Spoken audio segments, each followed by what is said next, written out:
Another day of thrifting Goodwill. Let's go.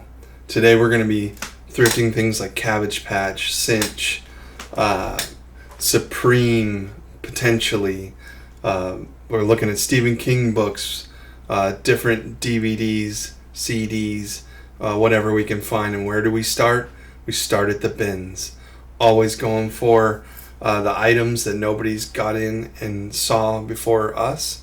I will say that by the time I got here, this felt like it's been through, but I'm making sure that I look through it because sometimes they're looking for other stuff than I'm looking for, and so sometimes I do still find a good item even though other people have been through it. So always get to the bins right away when you get here, especially if you're somebody going not at the optimal time when they first put them out.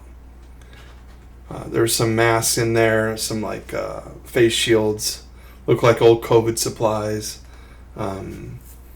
Hitachi. I don't do well with electronics at Goodwill, mostly broken, so I leave them alone. Mug Life. I'm looking for not just any old mugs. I'm looking for mugs that sell around the $20 price point. If you don't know what those are, you have to do your research on eBay. Sold completes, sort it, organize it by dollar amount, 20 and above. You'll get an idea of what you need to look for. I didn't find anything today in the bins in this section, but that's okay. Biggest thing to do is to make sure to get there and look. All right, we ended with the rolling bins and now to the Z-racks.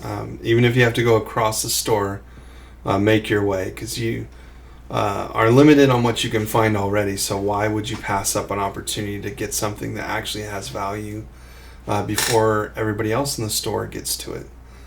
So walk across, do that first, then go to your favorite sections. I'm looking here for vintage, high quality, high sell-through, high price point.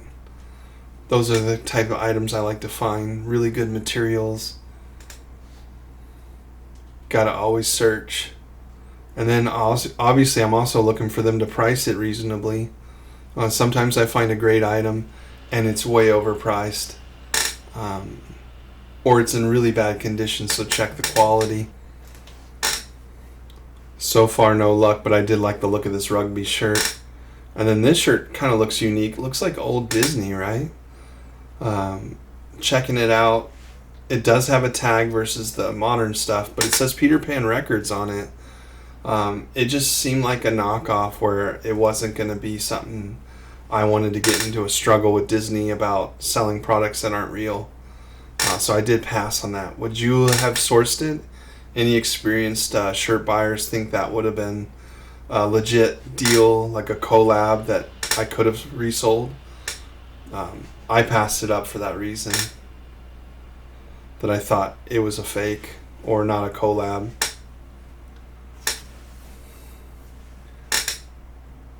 I always check out the things with tags just to see if it's kind of a designer that I don't recognize and not from Ross.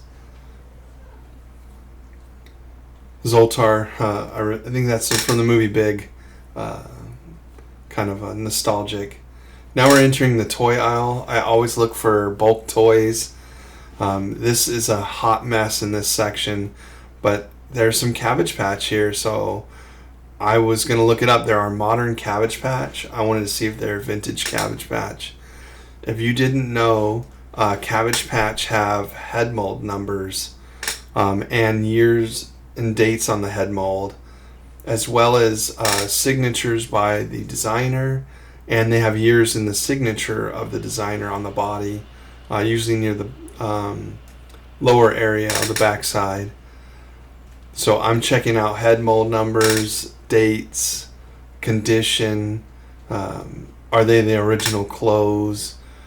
Some of the more rare stuff are different facial expressions with like the little teeth, and I don't know them all, but I know enough to search them up. These aren't exceptionally rare. They're not in the best condition, but I should be able to get around $30, $25 to $30 for them. I paid $7 for the two. And funny, I found a third one at the swap meet a day or two after this. So we'll see how long they take to sell for me. I don't normally pick up Cabbage Patch, but I thought I'd give it a whirl since I was struggling just to find anything to list. They're definitely vintage, 1983, 1985, signed, and they're in decent condition. Yeah, usually I'm looking for Hot Wheels or bags of the cars with the monster trucks in them. Monster trucks I can get $2 a piece at the swap meet. Matchbox I can get about $1 a piece. Plus, if you search them up on eBay, some go for $10 or $15 or more. So I take those out, and sometimes I'll lot stuff together if they're in the $3 to $5 range and put them all in a pack on eBay. Let somebody bulk buy it. This one wasn't that heavy. There was a lot of plastic toys with the one monster truck in there. They wanted 5, so I passed it up. Next, we're off to the pants. I always dig through the pants section looking for vintage Levi's or any other kind of unique, odd, or more sellable pairs like golf pants. I like track pants, Adidas, that kind of thing. Let's see if we find anything. We're kind of searching. They got everything mixed together. Some Goodwills have this all separated. This one's got everything by size all mixed together.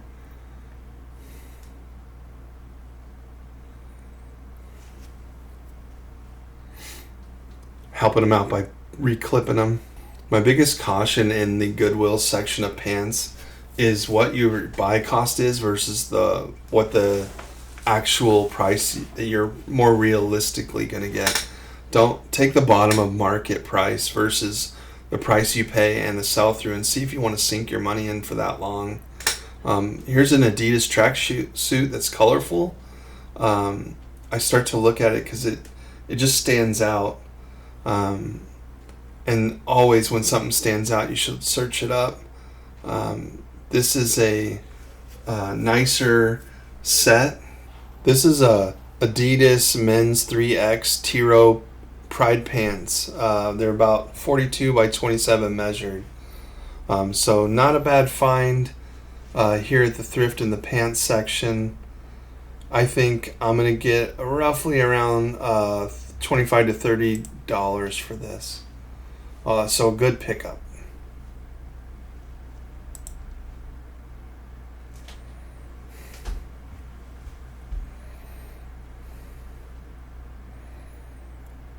This is also my most risky thrift store.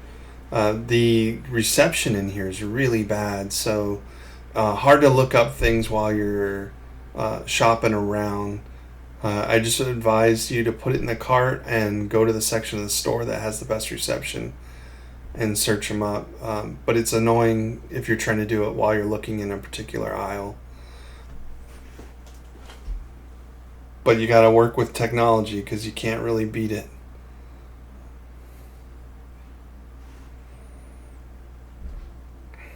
You can see I'm clicking on it and it's hard to go because it's not connecting. I skipped through the searching of shirts just because it was so packed. I found the Supreme shirt. Can you believe finding a Supreme shirt right here in the thrift? It has no tag on the back. I'm looking for tags or authenticity somewhere. This appears to be a blank black t-shirt with Supreme logo on it, but nothing there. This was Champion. These are the things I put aside to search up. The Champion wasn't worth that much to buy. They were more modern bread and butter items, so I passed them up. I passed this flannel up, but I did look it up because of the pearl buttons. Now this is a keeper. This is Cinch, a brand to look out for $5.99. Sells in the $20 to $25 range, and it sells really well. So definitely a good pickup there. This is a Levi's. It's got like a silver tab on the shirt there. So I did pick this up, but I had no proof of sales, just on a hunch, gut feeling for picking that up. The rest I left behind. If you're not finding anything in the clothes and you need to find something to put in your eBay store and you don't consider the books or showcase area, I want to encourage you to spend some time here and start to learn what can sell well. This showcase is probably the example of what not to do with a showcase at a thrift store.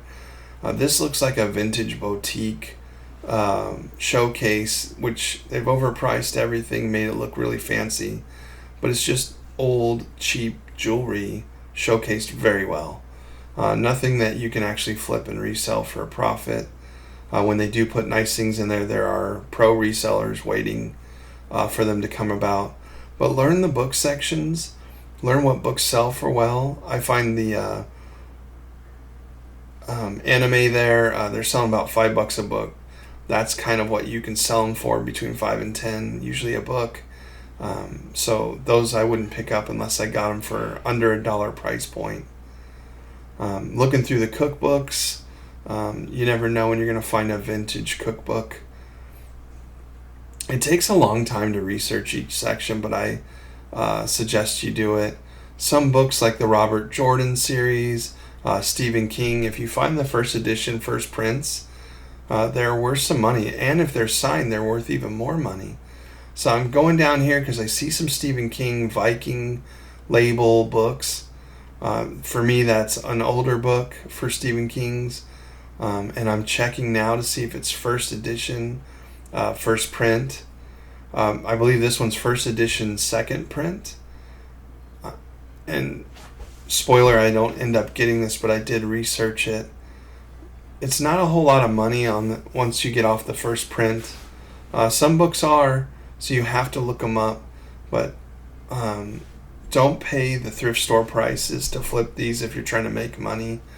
If you see these Stephen King sets where you see a bunch of them, like this is a lady's entire collection is here. It's the same name in every book.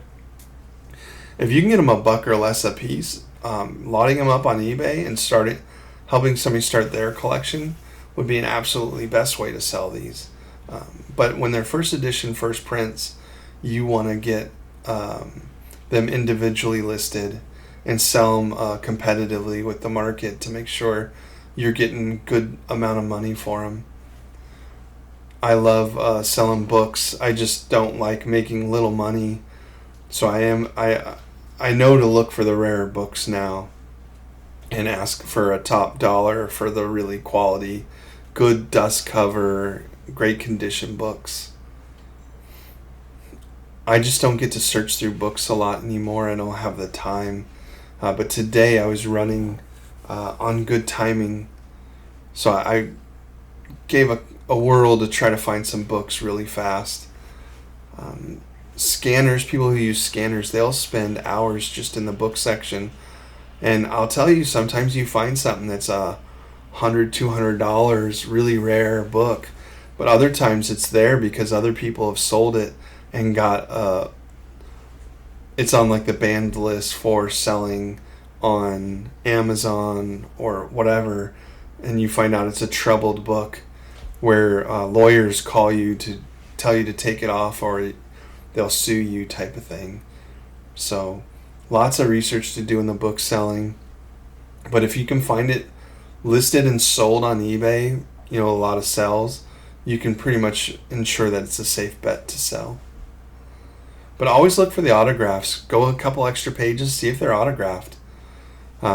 Usually if somebody's a book owner and has one book autographed, there might be others. So if you find one Stephen King autographed, check all the Stephen Kings.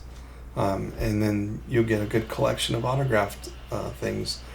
Also presidential books, different things like that. If you find them autographed, their value goes up.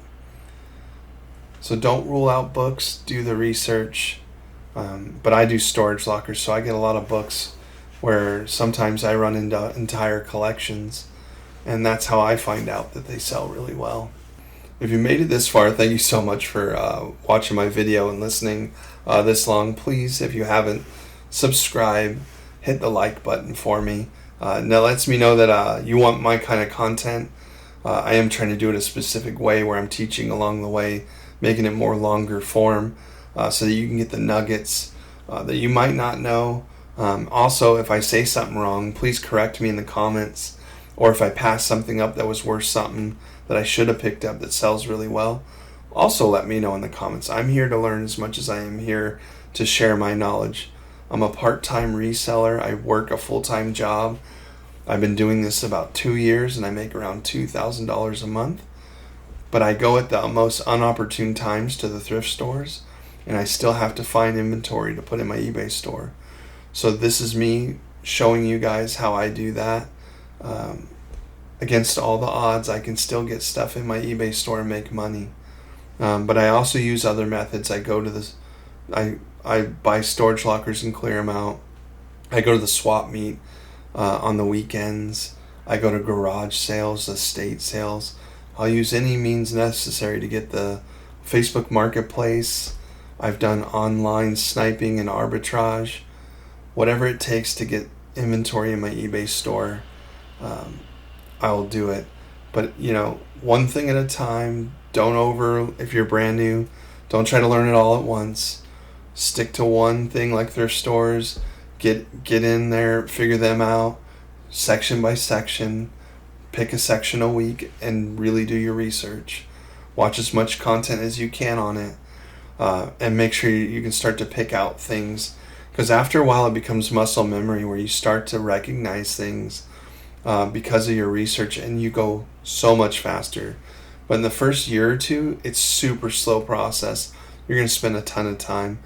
It's really worth it because down the road, you're going to be able to pick out thousands upon thousands of dollars in a 2-hour period with the right amount of knowledge. And not a lot of people have picked through the items that you're looking at. So stick with it. Stay hungry for knowledge and keep learning tips along the way. Just my recommendation or public service announcement there. I really do enjoy reselling. I love the hunt. I love connecting people with items they've been looking for. I love getting the feedback on eBay of a customer who really wanted it for whatever reason. Their mom had one. It was their childhood toy and they were able to pass it to their daughter or granddaughter.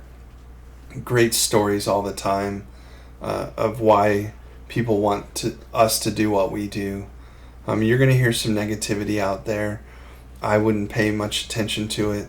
I'm trying to save landfills as well. I like the environmental component of this. Let's make sure that these things find a new home. But we are a business. You got to make money. Don't be in the business of running out of business and filing for bankruptcy. So we got to keep it always business oriented and make sure that we're paying low, selling as high as we can. And sometimes high as we can is a business decision. A fast nickel sometimes is better than a slow dime.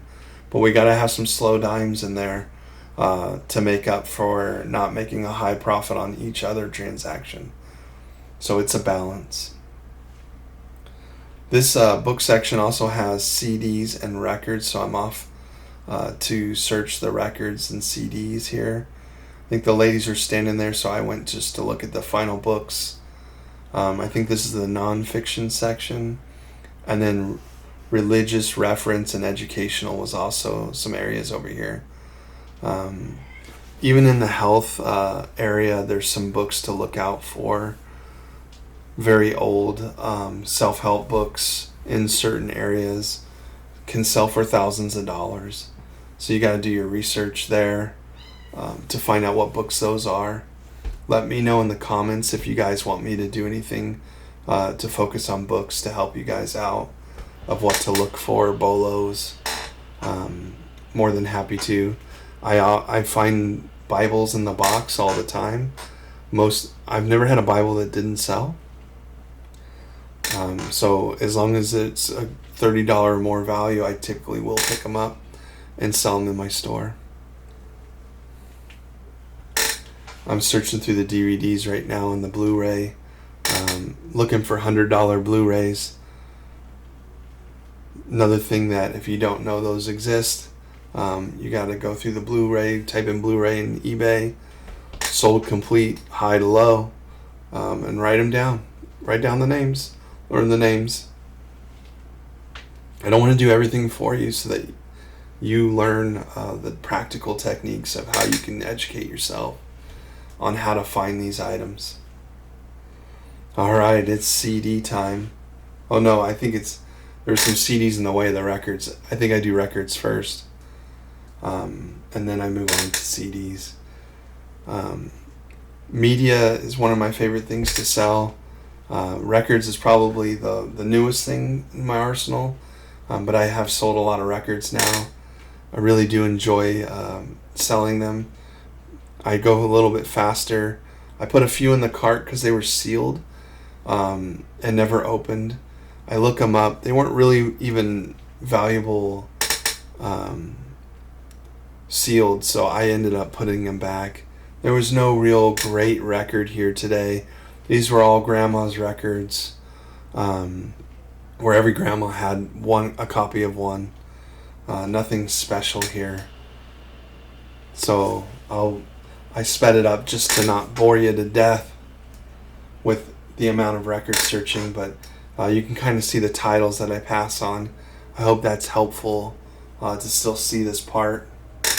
Let me know in the comments if you want me to skip it if I don't find anything.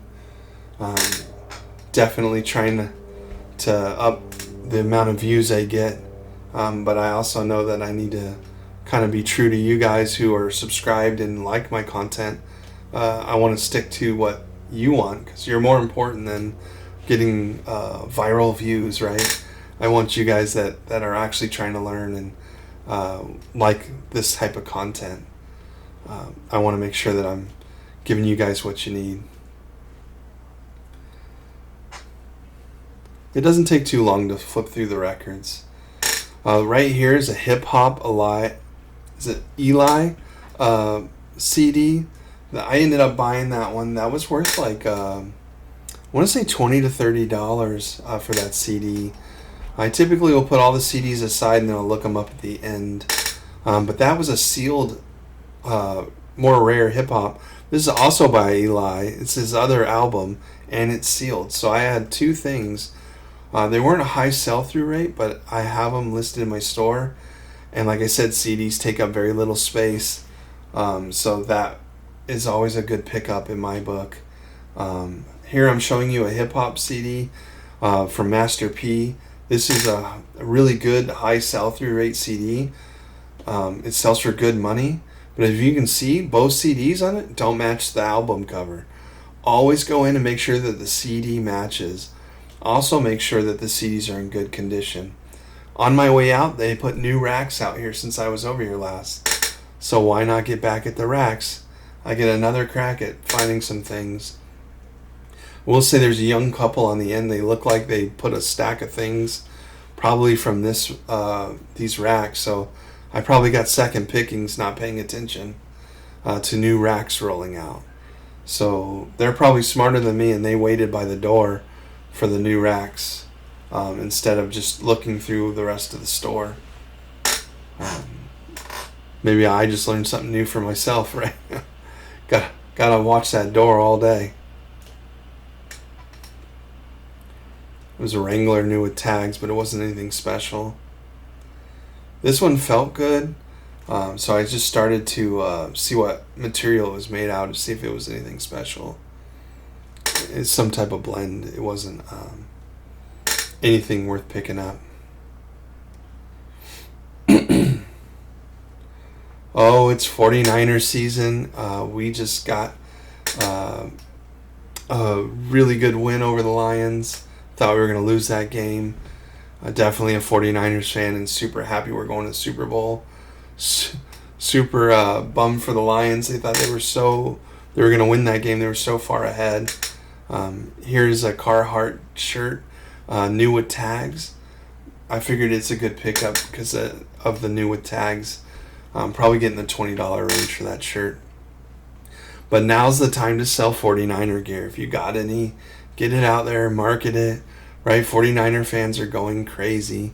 Chiefs fans are going crazy. Get their items sold while everybody's thinking about football.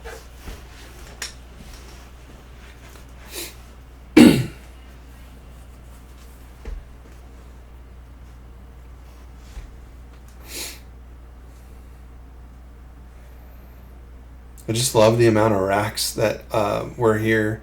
This isn't typical for me to be able to find this when usually I'm on like 6 to 8 p.m. Searching in stores, so there's not this many racks.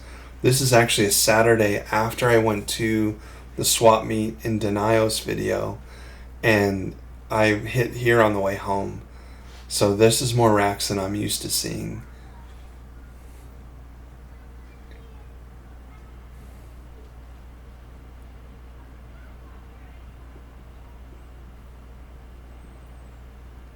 Some distressed jeans, but nothing.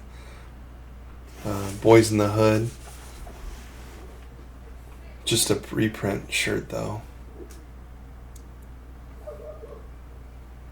You're always looking for the old 90s hip-hop stuff.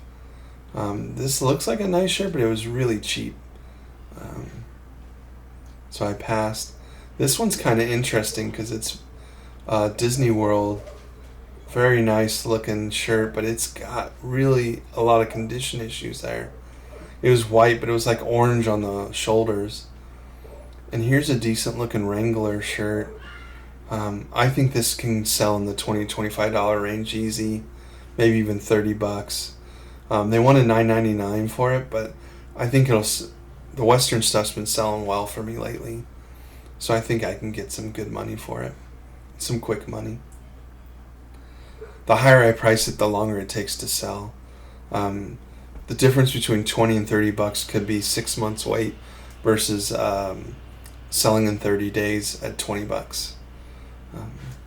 So always look at how much you're selling it for versus sell-through rate to see what the sell-through dollars are going for. If everybody's selling it at $20 really quick, then maybe you should make it $20 and get that money back in your pocket. It all depends on your business model. I wanted to show you, I found a jacket here. It was Universal Studios, and it's got a really cool patch on the back. And they weren't asking a ton of money for it. They were asking $7.99. What a great pickup. You can probably get between $40 and $60 for a jean jacket like that from Universal. I couldn't find that exact model. There's a ton that have sold. Here on the way out, I found these Echo Unlimited pants. These are on the comeback. They're really nice. I want these until I saw the price, $40. Not going to do that. That's it for today. Keep grinding, keep researching, have fun, and most importantly, be kind.